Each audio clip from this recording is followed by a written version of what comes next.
Okay, welcome to topic 2 and congratulations for surviving topic 1. Okay, so I had a lot of questions about the quizzes. Strategies that have worked for students in the past. Make sure that you read all of the material before you go to tackle that quiz. Also, a lot of students have reported that completing all of the work, responding to the discussions, interacting with their peers, completing the assignment, because the quiz is not due until Sunday. And so just completing everything helps really cement what they've read in their brains. So that might be a helpful strategy. For me, I am not a person who can read something and remember it. I have to really work at school. So something that helps me is each paragraph that I read, I try to just jot, I'm a dinosaur. So you're probably reading everything electronically. I don't do that. I get the printed book. I print out my articles. I have paper in my hands. But if you're doing everything electronically, then have a notebook or some scratch paper, and for every paragraph that you read, write down 1 or 2 words. What was that about?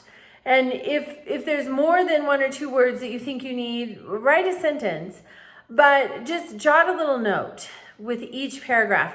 That is what helps me. Also, I don't sit down and knock out all of my reading in one sitting. I think I have undocumented ADHD or something, and I can't do that. My brain just is too many places. So I have dedicated periods of time. Getting up 30 minutes early makes a huge difference. Everything is quiet. Your phone is quiet. Your house is quiet. Everything is quiet. And so those 30-minute bursts of time, and I try to have them throughout my day. It does not work out every day. But if I will do that, then I'm not, I'm here for hours. Because as soon as I'm here for hours, I'm thinking about the laundry, I'm thinking about all this other stuff I need to do. So just break it into manageable times and write notes. That's the best advice I can give. If you're still struggling, if you're doing all of those things and you're still struggling, then reach out and let's see what we can do differently. All right, so this week is topic 2, and we're looking at how religious thought impacted philosophical thought and political thought. So first, in your first discussion, you're addressing whether the United States is a Christian nation. Then in your second discussion, you're looking at a religious movement, the Great Awakening, which spawned the Revolutionary War. So it's interesting that a religious movement would really be credited with spawning what eventually became a war.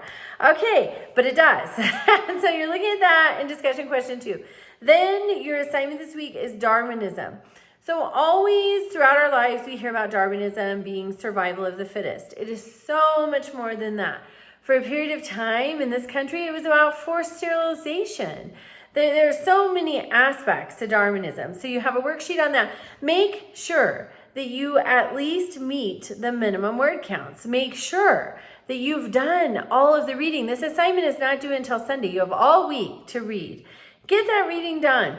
And then use the readings as sources. Make sure you have at least the minimum required amount of sources, just so you're not leaving any points on the table and so that you fully inform your knowledge. Then, of course, we have a quiz and then participation. And participation is those 6 interactive replies with your classmates in the discussions. All right, reach out with questions and have a great week.